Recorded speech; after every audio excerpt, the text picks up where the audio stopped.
golf game in. I think this afternoon maybe you'll be okay. It'll be 61 degrees, mostly sunny, and skies will continue to clear out as we see some great fall weather headed our way for the next several days. We'll have details on that Veterans Day forecast coming up in just a moment. I meant work when you went home. Yes. Course, right. Yes, right. exactly. Always work here. Good save. Thanks, David. A lot of you might be waking up reading about a crash earlier this morning that shut down Interstate 24 for several hours. A semi jackknifed the Highway 27 split. It leaked oil, which caused a long cleanup process. Good news now, that scene is clear.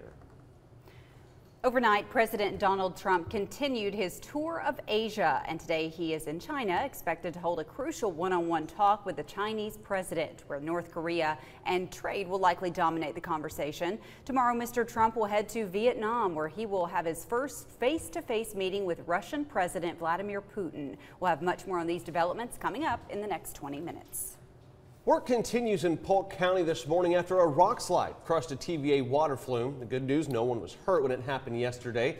Channel 3's Michelle Herron is following this developing story. Michelle, this isn't actually the first time this has happened.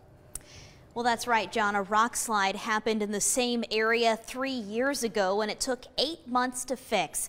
TVA says fixing the flume may be a little bit tricky.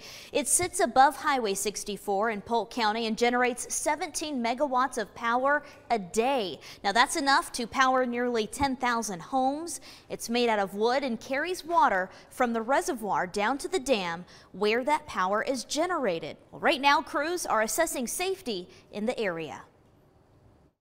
We have our engineers out there looking at the rock to ensure that no more rock will fall. So after that assessment is done, we'll get the repair crews in there, and they'll end up doing an assessment on the damage, and then they'll make a plan and scope of work to figure out how they want to fix it.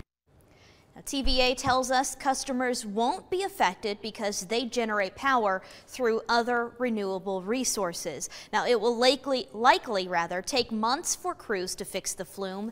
In the meantime, crews are asking everyone to be careful traveling through the area and watch out for pedestrians that might be trying to look at the damage. Lori. Michelle, thank you. The investigation continues this morning after 911 calls were rerouted in 26 counties across Tennessee. It happened on Tuesday, and state officials say a software update caused a number of 911 calls to be rerouted for 5 hours. Officials say 6 counties in our area were impacted by that glitch. The problem was fixed later that day, but officials say there is no way of knowing how many calls for help were lost. We couldn't speak to anyone. And there was no information on the screen except where the county that it came from. Officials tell us they have not heard of anything major that was missed, but each rerouted call is now being investigated. Happening today, Chattanooga's new fire chief will be sworn in this morning.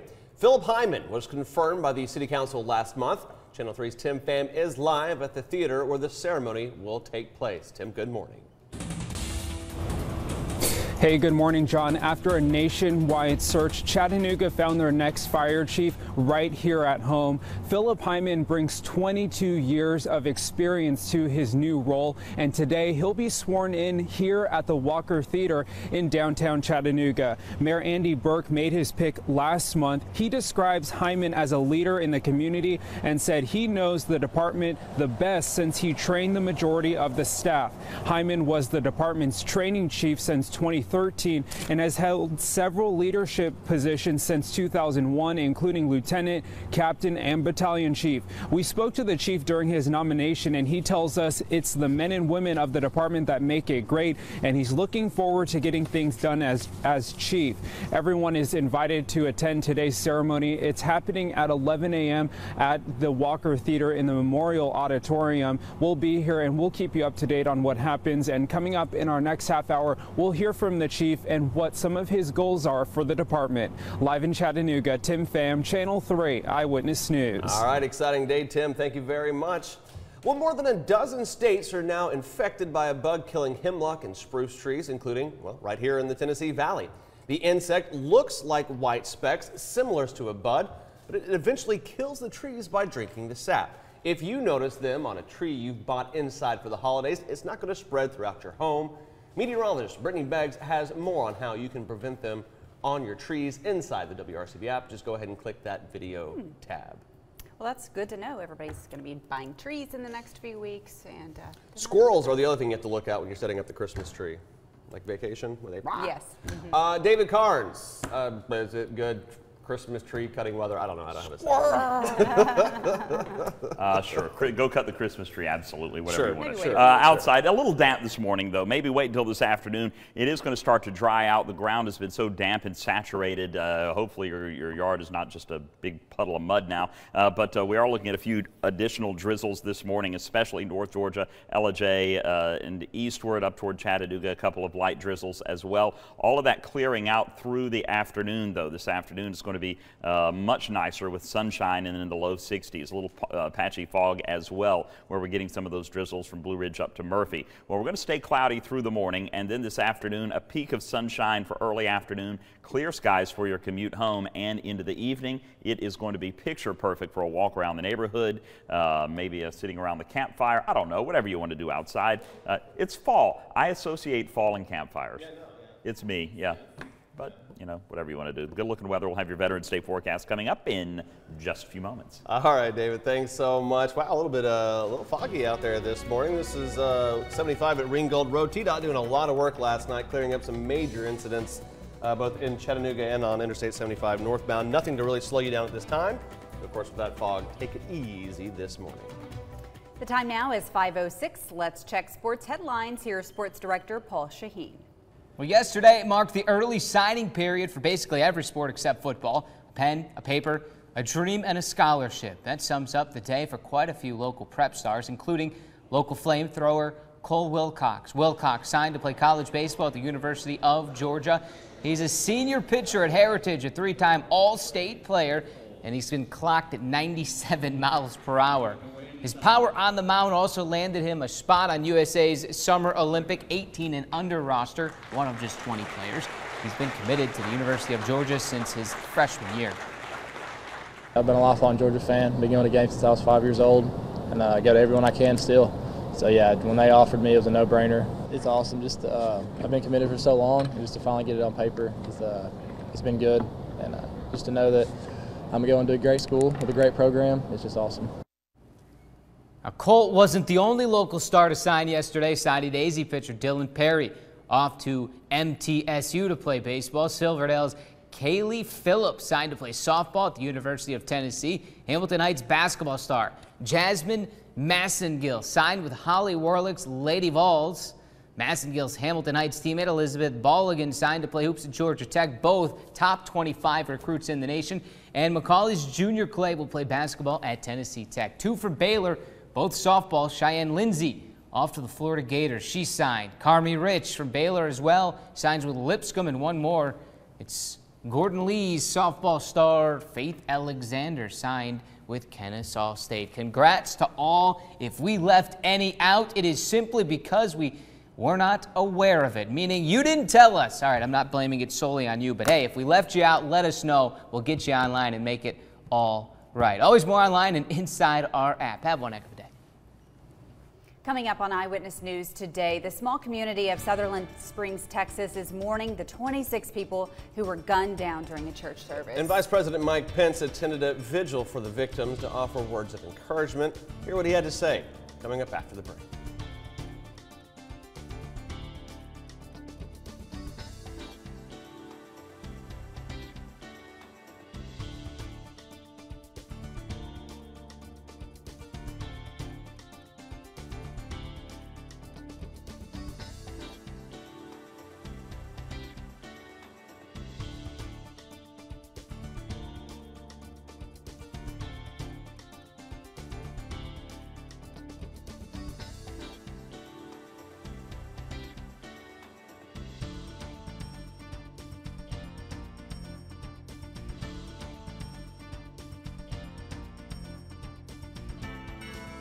Whatever animated the evil that descended on that church last Sunday, if the attack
with coverage you can count on. This is Channel 3 Eyewitness News Today. Whatever animated the evil that descended on that church last Sunday, if the attacker's desire was to silence their testimony of faith, he failed.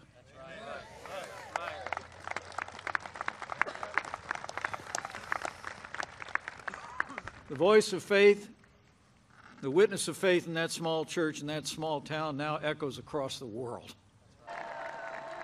Vice President Pence left the people in Sutherland Springs, Texas, with words of prayer and encouragement Wednesday night. Mr. Pence spoke at a prayer vigil held to remember those who were killed in church during a mid-morning service. Police say 26-year-old Devin Patrick Kelly opened fire in First Baptist Church, killing 26 people. Pence and the Second Lady earlier in the day had met with many of the 20 others who were also wounded. The man accused of attacking Senator Rand Paul in the yard of his Kentucky home last weekend will be in court today. Rene Boucher is Paul's next-door neighbor in Bowling Green. Police charged Boucher with assault in the 4th degree, which means he allegedly caused minor injuries. But it turns out Paul has suffered 5 broken ribs and a buildup of fluid around his lung. Coming up on Eyewitness News Today, there are hundreds of loyalty programs out there, but which one is right for you? We'll tell you which one may be worth your while and could save you money. Stay with us.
Good morning. Welcome back to Channel 3 Eyewitness News Today. A little fog, damp, a few drizzles out there this morning, and a little bit cooler than it was this time yesterday. So that's what you're waking up to and heading out the door to meet. As you make your way through the day, though, it's going to clear out. You're going to have gorgeous weather by later this afternoon, and then that nice, cool fall weather is going to stay with us through the weekend and even into the first half of next week. Cloudy and damp start to the day, clearing throughout, and then cool, dry weather afterwards. Mid to upper 40s, right around 50 degrees in and around Chattanooga. Now winds out of the north about 7 miles per hour. And this is our 24-hour temperature change. Temperatures running on average about 4 or 5 degrees below where they were this time yesterday. On our radar imagery, you can see a couple of light sprinkles continuing to drift through Chattanooga, parts of North Georgia, all of that moving eastward. As it drifts out of the picture during the late morning, will be rain-free completely. And then through the afternoon, we're going to see it clearing out with sunshine by the time you're commuting home. 5 o'clock, all the clouds, all the showers will be off to the east, and we'll have sunshine and northerly winds. So take a look. Got another front that's going to be approaching tonight, moving through during the overnight. Behind it, even chillier weather setting in for Friday morning, and even cooler than that, almost call it cold, on Saturday morning for Veterans Day to start out. Afternoons are going to be fairly comfortable, upper 50s, right around 60 degrees Friday, Saturday, and into Sunday also. Now, we were talking about the potential for some rain showers on Sunday. Now we're taking that out of the forecast. It looks like that front is going to wash out and have no chance to give us any rain. That'll keep us nice and cool during the morning, very comfortable in the afternoon, Monday, Tuesday, and Wednesday of next week, with no real chance of rain until Wednesday night. And we'll have plenty of time to dry out until then, and we certainly need to. It's cloudy and damp to start the day, clearing skies later. I would say after lunchtime we'll see some sunshine begin to peek through, and that sunshine will only increase as we move throughout the day. Clear skies tonight, much cooler. We'll drop down to 40 in Chattanooga and mid to upper 30s in some of our outlying areas. So nice chilly mornings. It continues to drop down to 34 on Saturday morning. Highs will be in the upper 50s, right around 60 degrees. And then next week, we see the same type of forecast, sporting lows in the low 40s, highs in the low 60s, and my goodness, is it going to be nice and comfortable, and I'm ready for it to dry out a little bit. It's been so damp lately, so I think we're going to have really nice weather heading into our big Veterans Day weekend. That's absolutely wonderful for all the events that are going on. Yeah. All right, David, thanks so much. Making money by spending money. That is the idea behind loyalty cards and programs. Amanda Chiavari takes a look at which programs are actually worth your while. I come from a large family. I'm the youngest. So growing up, there was never a lot of money. Larry Minogue has been smart about money most of his life, starting a budget in his 20s that he feels has paid off. I've been retired since age 62. Larry also focuses on getting more from each purchase. I believe that I accelerated the ability to retire by at least 2 to 3, if not 5 years, by controlling my money over some 20 to 30 years. 5% adds up when you're spending $10,000 a year to, for groceries or rent. Experts say a big way you can do that, loyalty programs. For those of you who love to eat out and hit the big box stores, experts suggest Plenty. The card partners with 13 different retailers. You can use the rewards at any of those businesses.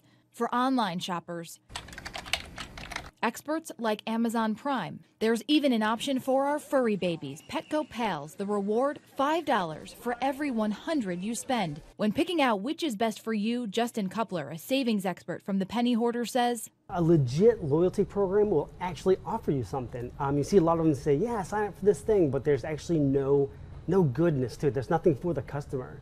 They might offer like a 1% back, and that's really not worth it to the customer. Starbucks gives me something back. They give me free drinks.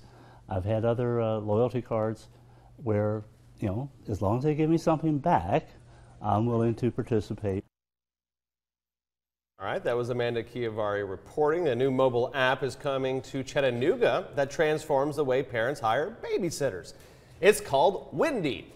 Users apply for babysitting jobs through the app, and it allows parents to pay for the service using that app. Chattanooga native Ginger Mayfield and her husband Tommy developed the babysitting app based on their own needs. The babysitters available through the app are verified college students who must pass a background check. We've been parents for 7 years, and we discovered just through being parents that our favorite babysitters for our 2 daughters were college students. They've got a lot of energy, they're responsible, and they have flexible schedules. So that's kind of why we chose to target college students.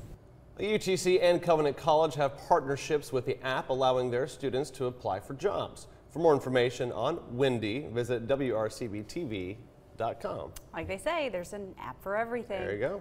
Well, coming up on Eyewitness News today, after a lavish welcome to Beijing on Wednesday, President Trump will have formal talks today with the Chinese president. Yeah, Mr. Trump will have a jam-packed agenda as he continues his tour of East Asia. The latest developments when we come back.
After a big welcome to Beijing, President Trump will have formal talks today with the Chinese president, where North Korea and trade will likely dominate. NBC's Edward Lawrence has the latest from Washington. Bilateral relations. President Trump finished the pleasantries in China this morning and got down to business. The two world leaders spent 2 hours negotiating, then emerged to say he does not blame China for the trade deficit with the United States. But in actuality, I do blame past administrations for allowing this out-of-control trade deficit to take place and to grow. President Trump made it clear the trade relationship needs to change. The Chinese president says his economy would be more open and transparent to foreign firms. Over the past 2 days, American and Chinese companies signed deals worth $250 billion. The United States is committed to protecting the intellectual property of our companies and providing a level playing field for our workers. The former Mexican ambassador to China questions the deal, saying Beijing is the master of selling the same agreement 10 times. The other big item on the agenda, North Korean hostilities. We agreed on the need to fully implement all UN Security Council resolutions on North Korea and to increase economic pressure until North Korea abandons its reckless and dangerous path. The president urging China to cut financial ties with North Korea to get them to back off. President Trump also called on Russia to help stop North Korea. Edward Lawrence, NBC News, Washington. Recent and extensive data breaches are bringing CEOs to Congress, and lawmakers didn't seem satisfied with the answers they got from the former leaders of Equifax and Yahoo. Lawmakers were looking for assurances the types of breaches we've seen in these companies won't ever happen again. They did hear apologies and suggestions that the government and industry work together.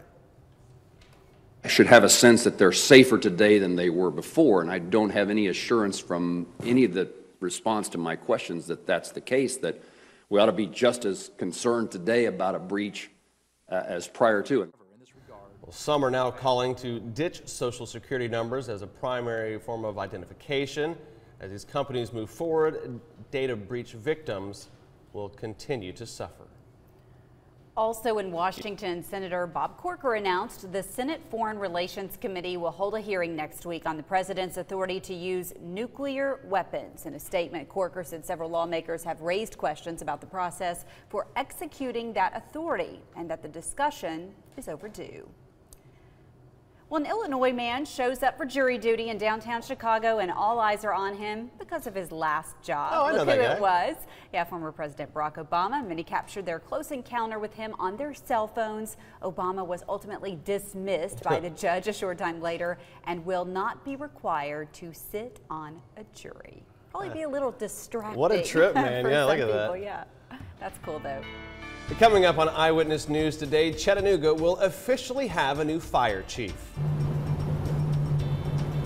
That's right, John. Philip Hyman will replace Chris Adams as the new fire chief. Coming up after the break, I'll explain why Mayor Andy Burke says this was his top choice.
with coverage you can count on.